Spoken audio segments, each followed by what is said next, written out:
नमस्कार दोस्तों, Indian political research के पेज पर आपका स्वागत है, अभिनंदन है। मैं अनुज तिवारी आप लोगों का स्वागत करता हूं। आज हम लोग बात करने जा रहे हैं प्रचंड बहुमत की सरकार का। प्रचंड बहुमत का नाम सुनते ही याद आ जाता है भारतीय जनता पार्टी की सरकार। भारतीय जनता पार्टी प्रचंड बहुमत का पर्यायवाची बन चुकी है।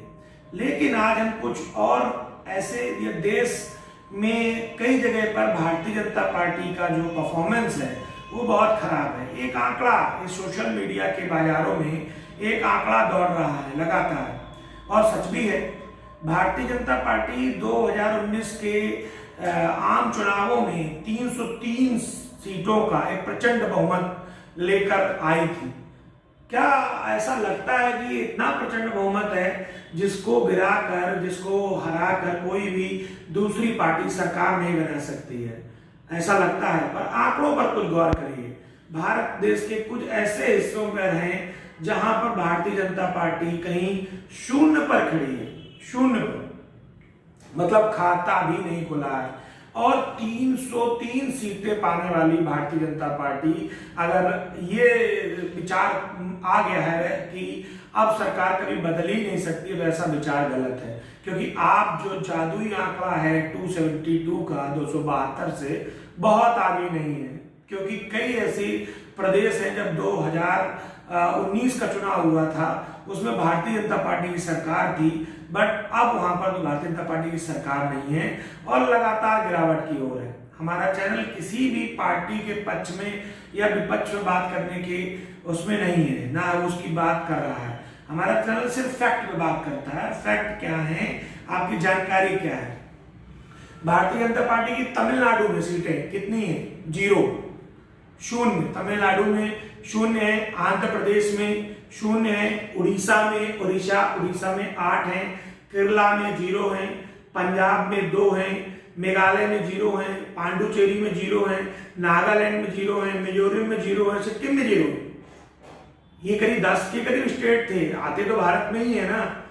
अगर सीटें अदर पार्टी जो थर्ड फ्रंट है या कांग्रेस है, इन जगहों पर अगर मेहनत करके सीटें बढ़ा लेती है, सीटें बना लेती है, तो कहीं ना कहीं सरकार को टक्कर देने की स्थिति में आ जाएगी।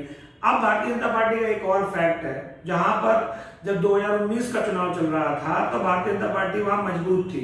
यूपी में भारतीय जनता पार्टी के पास में प्रचंड बहुमत था, बहुत अच्छी वो थी। यूपी में वो दोबारा रिपीट कर सकती है क्योंकि उसकी सरकार है और एनर्जी भी पॉजिटिव है। अब बिहार में भारतीय जनता पार्टी की सरकार नहीं है। अब इसी 2023 में कई राज्यों में चुनाव है, जिसमें से मध्य प्रदेश, राजस्थान और छत्तीसगढ़, ये तीनों राज्य 2024 का आंकड़ा बयां करेंगे।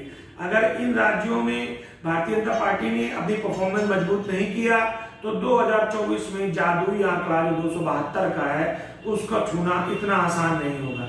जिसमें से राजस्थान में आज कांग्रेस की सरकार है और मध्य प्रदेश में बीजेपी की सरकार है। मध्य प्रदेश में जो रिपोर्ट्स आ रही हैं वो भी बीजेपी के पक्ष में नहीं है, बीजेपी रिपीट सरकार करने की स्थिति में नहीं है। तो अगर मध्य प्रदेश और राजस्थान और छत्तीसगढ़ तीनों में भारतीय जनता पार्टी ने अच्छी परफॉर्मेंस नहीं की, सरकार को रिपीट नहीं किया, तो 2024 का जो जादुई आंकड़ा है 272 प्लस का, उसको छूना इतना आसान नहीं होगा। और लगातार जो हमारा चैनल किसी भी पार्टी का समर्थक नहीं है, हम लोग फैक्ट पे बात करते हैं। जो राहुल गांधी जी की जो यात्रा चल रही है, कांग्रेस पार्टी की जो यात्रा चल रही है, उसने कहीं ना कहीं चर्चा का विषय तो बना दिया। कहीं ना कहीं राहुल गांधी की छवि पर एक फर्क तो डाल ही दिया है। एक जो लोग अभी कश्मीर में भी आपने जानकारी हुई होगी, जो पार्टियों ने, जो संगठनों ने कांग्रेस का दामन छोड़ दिया था, वो भी कांग्रेस की ओर वापसी कर रहे हैं। और एक पॉजिटिव एनर्जी, एक चर्चा का विषय पूरी कांग्रेस में चल रहा है और वो वापसी कर रही है। अगर कांग्रेस 52 का आंकड़े पर थी, अगर उसने कहीं भी 100 सीटें प्लस कर ली, 50 प्लस कर ली, 100 अगर उसने सीटें तक पहुंच गई, तो सबसे बड़ी जो विपक्ष की पार्टी होगी वो कांग्रेस होगी। और सबसे ज्यादा समर्थन जो भारतीय जनता पार्टी को, अगर 15 सीटें भी कम आती है, 20 भी आती हैं, तो समर्थन कहीं से नहीं है। कांग्रेस पार्टी को समर्थन सभी जगह से है। तो जो भी ऐसा लग रहा है कि आंकड़ा इतना कठिन नहीं है, अगर जरा सा भी मेहनत और पार्टियों ने कर दी तो जो ये जादुई आंकड़ा है 272 का वो खत्म हो जाएगा और सेंट्रल में सरकार बदल जाएगी।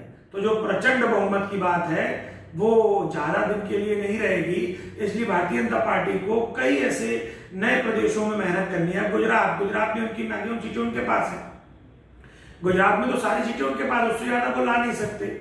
उत्तराखंड सारी सीटें उनके पास हैं, उससे ज्यादा वो ला नहीं सकते। दिल्ली में 7 की 7 सीटें उन्हीं के पास है, भारतीय जनता पार्टी के पास, उससे ज्यादा आप ला नहीं सकते। तो जो स्टेट्स में आप 100% कर सकते हैं तो वहां आप 90% 100% कर चुके हैं। अब आपको नए स्टेट्स को देखना है, जिन स्टेट्स में आपकी गवर्नमेंट नहीं बनती है, जिन स्टेट्स में सेंट्रल पे सीटें उतनी नहीं आती हैं, उन स्टेट्स पर फोकस करके भारतीय जनता पार्टी को जो माइनस होगा, लगातार जो सीटों पे गिरावट आएगी, उसको वहां से मैनेज करना पड़ेगा। तभी शायद दोबारा 272 प्लस का जादुई आंकड़ा भारतीय जनता पार्टी छू पाए। ऐसी रोचक जानकारियां और फैक्ट के लिए चैनल को फॉलो करें और सब्सक्राइब करें। नमस्कार।